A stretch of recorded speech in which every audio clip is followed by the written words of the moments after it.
Hello everyone. This I believe is gonna be my first YouTube video, and it seems just so strange to say it because I had a belief that YouTube videos are really cliche, so I never thought I'd get into it.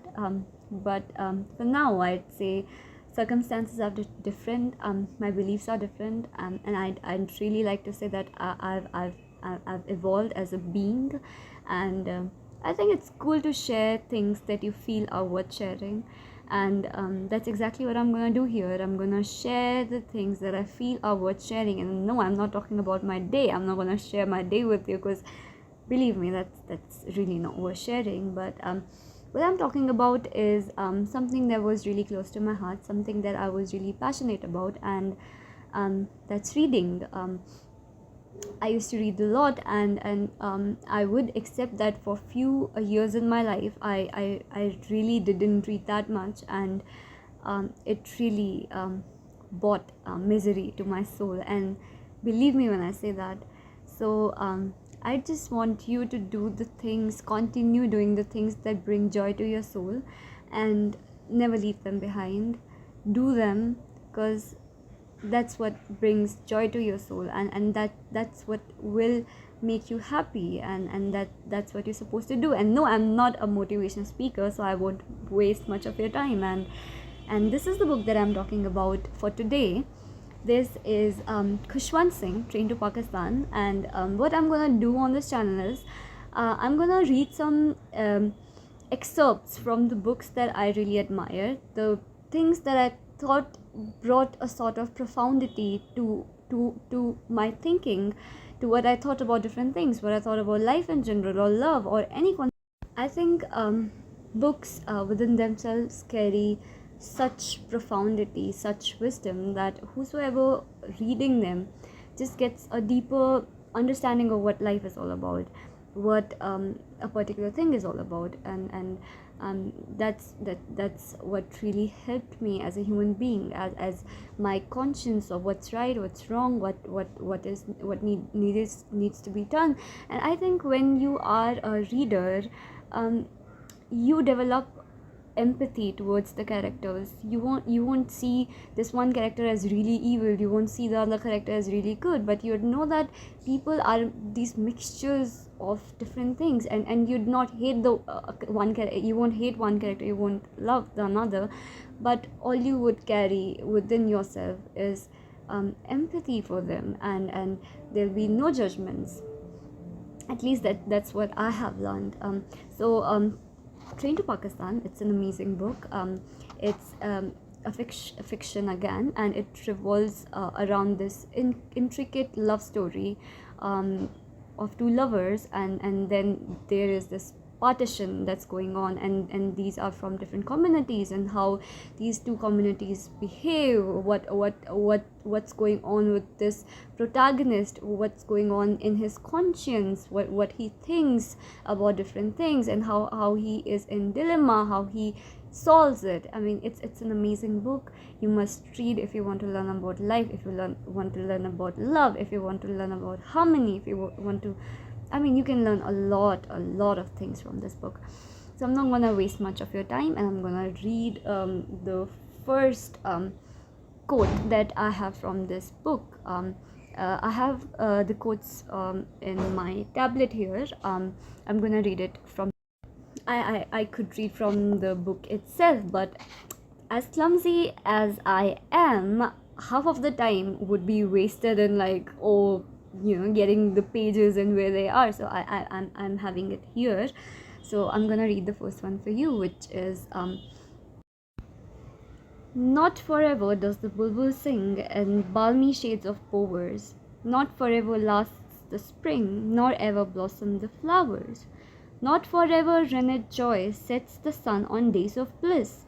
Friendship not forever lasts, they know not life who know not this. India is constipated with a lot of humbug. Take religion. For the Hindu, it means little besides caste and cow protection. For the Muslim, circumcision and kosher meat. For the Sikh, long hair and hatred of the Muslim. For Christian, Hinduism with a sola topi. for the Parsi fire worship and feeding vultures. Ethics, which should be the kernel of a religious code, has been very carefully removed. So then again, it talks about the whole partition thing, so it'll go to the religion as well, because that's the very basis of what partition was all about. And I think what he has written needs a lot of guts to say it out loud, and it is very true. I think it is indeed very true. and and then there is this quote which says, consciousness of the bad is an essential prerequisite to the promotion of good. It is no use trying to build a second story on a house whose walls are rotten.